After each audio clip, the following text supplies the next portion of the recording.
Selamat datang di channel Denah Rumah Terkini. Yo, subscribe bro. Konsultasikan denah rumah Anda. Caranya gimana? Tulis permintaan konsultasi di kolom komentar dan kami akan memilih salah satu permintaan untuk ditayangkan dan dikonsultasi. Kemudian klik like, share, dan subscribe. Mudah kan? Dan denah rumah Anda jadi lebih oke. Oke teman-teman, kita ada di segmen kupas denah rumah developer. Kali ini kita akan menghadirkan perumahan yang dibuat oleh Sumarekon yang berada di kawasan Karawang. Nah, ini kita sudah masuk di websitenya ya, di website sumarekonkarawang.com. Kemudian kita akan disajikan slider image yang cukup menarik. Kita lihat, nah ini kawasan living dream home-nya ya. Kemudian di kawasan secara keseluruhan ya, ada komersialnya, ada building apartemen dan lain-lain. Nah, ini pintu masuknya. Kemudian, nah ini ada salah satu tipe rumahnya yaitu Harumi. Nanti kita akan kupas tuntas denahnya. Nah, ini juga salah satu model Japanese. Nah, ini yang satu lantai. Nah, ini yang kawasan 2 lantai ya. Ini masih sama produk-produk rumahnya. Nah, ini ada clubhouse-nya juga. Nah, kemudian ada mereka mengusung tema Green Living Lifestyle. Oke. Selanjutnya kita akan bahas yaitu tipe Sevanti Homes. Nah, ini set plan-nya ya, kira-kira di sini nih set plan-nya. Kemudian ini yang tipe 1 lantai. Inilah denahnya. Jadi kalau kita lihat seperti apa sih denahnya ya, tipe Sevanti itu. Pada prinsipnya lebar depan adalah 6, kemudian ke belakang 11. Jadi luas tanah yaitu sebesar 66 meter persegi. Kemudian luas bangunannya yaitu 31 meter persegi. Nah, kita kupas saja langsung ya. Ini kita lihat carportnya. Kalau kita lihat carportnya, ini panjang dari carport sendiri ukurannya 4 meter. Kemudian kalau kita lihat ukuran lebarnya sendiri sekitar 2,6 meter. Jadi ngepas ya, ini sangat ngepas sekali. Jadi orang lewat aja juga agak susah kalau ini tidak mepet ke arah dinding. Kemudian denah pintu masuknya ini mungkin kalau kita analisa, beberapa orang tidak akan menyukai pintu yang dibuka keluar. Sebenarnya maksud kenapa pintu dibuka keluar ini karena rumah yang dibangun luasnya tidak terlalu luas ya, kecil, boleh dibilang kecil ya, sehingga untuk menghindarkan ruang yang termakan oleh ketika pintu dibuka dapat dihindari. Namun beberapa orang tidak menyukai pintu dibuka keluar. Nah, kemudian di ruang keluarga itu bersatu dengan ruang tamu ya, ini sangat kecil ya, memang karena memang ini tipe yang kecil. Jadi memang ukurannya ruang juga ruang yang kecil, yaitu 3 meter kali 3,3. Nah, ini di sini ada satu sofa, satu meja, kemudian ini ada meja TV atau kabinet TV. Nah, di sampingnya ini ruang makannya. Nah, dapurnya sendiri itu ada di luar. Ini memang diharapkan nantinya di belakang ini adalah untuk perkembangan rumah atau apabila akan melakukan renovasi. Fasilitas yang ada yaitu 2 kamar, yaitu kamar utama yang ada di belakang dan kamar anak yang ada di depan. Nah, kalau kita lihat ini sirkulasi udara dan pencahayaan alami ya dari denah ini cukup bagus karena ada beberapa masukan pencahayaan yaitu dari depan di sini, kemudian dari sini ya ke kamar, dan ke kamar utama dari belakang, dan juga area taman.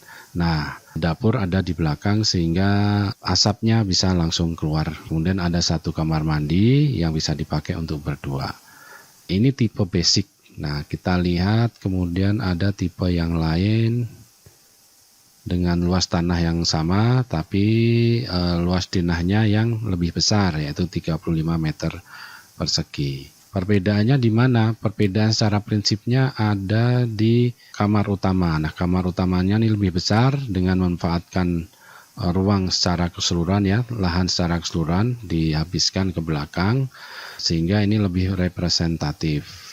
Nah, kemudian sayangnya di sini ukuran lebarnya malah dikurangi dari yang ini ya. Ini lebarnya 2,8, di sini 2,6. Nah, akan lebih bagus bila ini juga lebarnya 2,8. Ya, sehingga ini maju sedikit, tidak mengapa ya. Kemudian ini tetap seperti ini.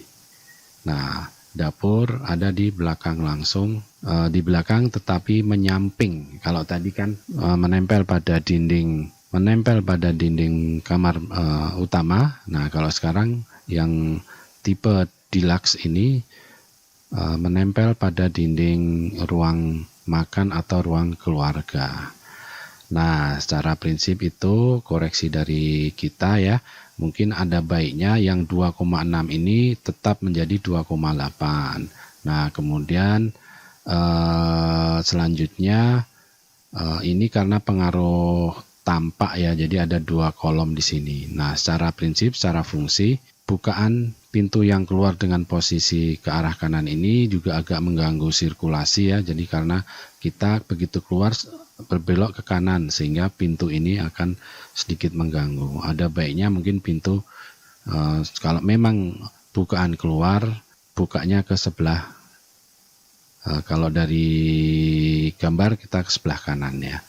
Nah, kemudian ada kolom di sini. Nah, kolom ini ada baiknya kalau memaksimalkan fungsi daripada estetika ya, ini kan sebenarnya kolom estetika nih, bisa dihilangkan. Secara struktur juga tidak mengapa dihilangkan. Nah, ini akan mengganggu apabila kita membawa barang atau kita memasukkan sesuatu barang yang cukup besar, ini cukup mengganggu. Dan kita lihat tampaknya. Nah, kolom inilah yang jadi kendala tadi ya. Kita keluar, kemudian ada kolom di sini. Secara prinsip kolom ini bisa dihilangkan, namun secara estetika mungkin maksud saya estetikanya agak sedikit berkurang.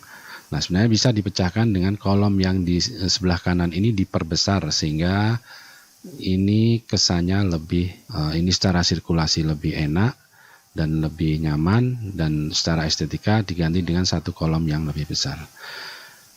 Nah, itu ya, ini tampaknya nanti ya apabila sudah jadi rumahnya. Nah, demikian tadi kupas tuntas denah tipe Sevanti yaitu basic dan deluxe ya, hanya beda luas saja. Nah, silahkan apabila Anda ingin mencontoh denah atau ide untuk rumah Anda ya, ini cukup bagus, cukup representatif. Hanya tadi mungkin bisa direvisi beberapa hal. Demikian kupas tuntas denah tipe Sevanti, Perumahan Summarecon, Karawang. Selanjutnya Anda akan mendapatkan informasi berapa biaya membangun rumah tipe 31 dan tipe 35 tersebut. Nah, untuk itu, supaya tidak tertinggal informasinya, silahkan subscribe dan tekan tanda loncengnya sehingga Anda tidak ketinggalan. Yuk kita ke segmen berikutnya.